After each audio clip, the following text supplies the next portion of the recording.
Shalom, shalom. Many people call on the name J-E-S-U-S today. But what if I told you that name never existed when the Messiah walked earth?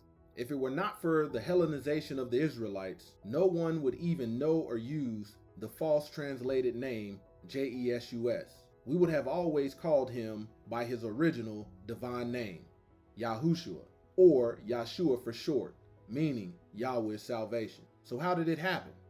How did the name of our Savior, given by Yahweh, become replaced with a Greek name that carries no connection to the Hebrew tongue? To understand that, we must go back in time to the Maccabean period. Let's talk about it.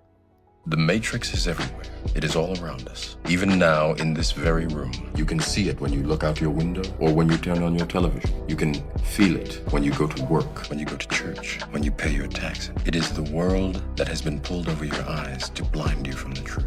What truth? That you are a slave like everyone else. You were born into bondage. Unfortunately, no one can be told what the Matrix is. You have to see it for yourself. This is your last chance. After this, there is no turning back. You take the blue pill, the story ends. You wake up in your bed and believe whatever you want to believe. You take the red pill, you stay in Wonderland, and I show you how deep the rabbit hole goes. Remember, all I'm offering is the truth, nothing more.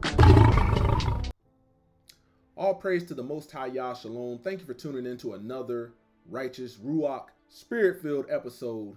Today I'm back at it in them trenches, handling that kingdom business. Man, first and foremost, we must go to the era of Hellenization. After the death of Alexander the Great, his Greek empire stretched across the known world. When the Greeks conquered Judea, they didn't just want land, they wanted the minds of the people. They began a process known as Hellenization, forcing Greek culture, language, and philosophy onto conquered peoples. For the Israelites, this was devastating. Our Hebrew language, the language of Torah, was slowly replaced by Greek. Our sacred customs were mocked and replaced, our names were changed, and our faith was blended with Greek mythology. 1 Maccabees chapter 1 verse 41 through 49 records how King Antiochus Epiphanes demanded that all nations abandon their laws and accept Greek customs. And many Israelites under pressure forsook the covenant and embraced the ways of the heathen. This was more than a political conquest. It was the linguistic and spiritual colonization. It was the start of identity loss. Furthermore, we got to address the language shift and the name change. See, language carries identity. And when you change the language, you change the people. The Greeks didn't have the Hebrew letter Y or the sh sound found in Yahushua. So when they began translating Hebrew names into Greek, they altered them drastically. The original name of the Messiah in Hebrew is Yahushua, meaning Yahweh's salvation. The same name appears in the Old Testament referring to Joshua, son of Nun.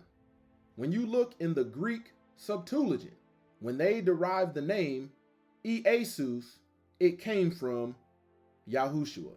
But when the name was written in Greek, it became Iesus because Greek had no Y sound or no sh sound, and words ending in were often changed to us to fit Greek grammar. From Greek to Latin, Iesus became Isus, and centuries later, when the English letter J was created, it finally became J-E-S-U-S, a name that never existed until around the 1600s. So the name that billions of people call on today is the product of linguistic manipulation, transliteration, a direct result of Hellenization, and later Roman influence. See, when we look at Matthew chapter 7, verse 21 through 23, imagine if you were during the time of Messiah, and you were yelling out this J-U-S-U-S name.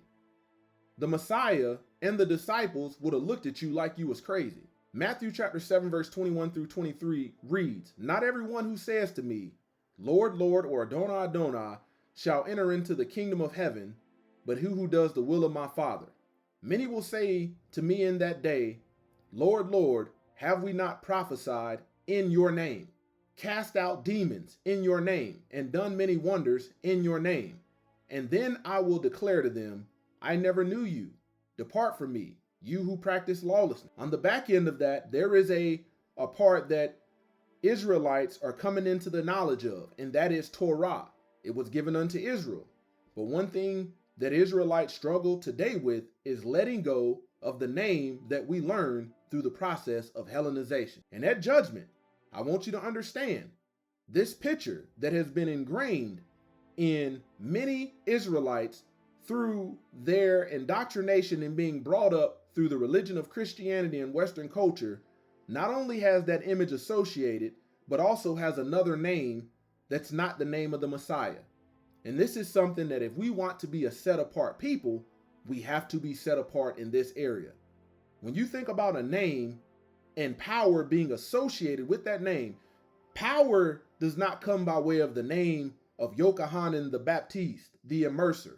It doesn't come in the name of Moshe. It doesn't come in the name of Shaul. It comes in the name of Messiah. So when you think about that, you're calling on another name who historically had no power. You know, another thing I want to address is the spiritual impact of Hellenization. Hellenization just didn't change the way Israelites spoke. It changed the way they thought. Greek philosophy began to mix with Hebrew faith, turning a covenant relationship into a religious debate. This is why you have Israelites today that don't know their true identity. This is why they go to college and pledge to Greek fraternities and sororities. And that's not our culture. Truth became philosophy. Obedience became ritual. And the sacred Hebrew names of Yahweh and Yahushua were replaced with titles and translation. The Greeks and later the Romans wanted to universalize the Hebrew faith. They wanted to make it highly marketable. They wanted to stake their claim to it and say it belonged to them. So they changed not only the language, but the identity. When you look at movies today, you're not seeing Israelite, Hebraic identity based upon an Eastern agricultural people. What you're seeing is people from the Caucasus Mountains, Goyim, heathens, that are putting makeup on to paint themselves to be the people, creating what we know today as Christianity, a religion detached from its Israelite roots. And just like that, the name Yahushua given by the Father was hidden under layers of translation, and the world began calling on the name that neither the Messiah nor his disciples ever used. Remember Acts chapter 4, verse 12. Neither is there salvation in any other, for there is none other name under the heaven given among men whereby we must be saved. The name is not a translation. It's Yahushua, the name Yahweh gave, meaning Yahweh is salvation. See, the restoration of the true name. Today, as the Israelites awaken in the last days, Yahweh is restoring not only our identity, but our language and understanding. The prophets foretold that the people would remember his name. In Zephaniah 3:9, it says, "For then will I turn to the people a pure language, that they may call upon the name of Yahweh to serve him with one consent." We are living in that time now. The lies of translation and Hellenization are being exposed. The true names are being reclaimed. It's not about rejecting every language. It's about honoring the name the Father gave us, not the name man invented. Yahweh never gave us J-E-S-U-S. He gave us Yahushua, shortened as Yeshua, the one who came to save his people, not from Greece or Rome, but from their sins. So when you speak the name of the Messiah, know what name you're calling, because Hellenization made us forget, but Yahweh's Ruach, his spirit, is making us remember. The name J-E-S-U-S may be familiar to the world, but it's not set apart.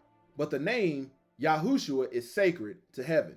It's time to return to the original, the name with power, prophecy, and perfect. Yahushua HaMashiach, Yeshua, the true Messiah of Israel, because the name matters and the truth will always rise again. I know people out there will say, man, this guy thinks he knows it all and all of this, but man, I'd rather be wise and willing to learn. Today, man, I've put before you some concrete evidence that outlines in history how Hellenization has corrupted the minds of Israelites.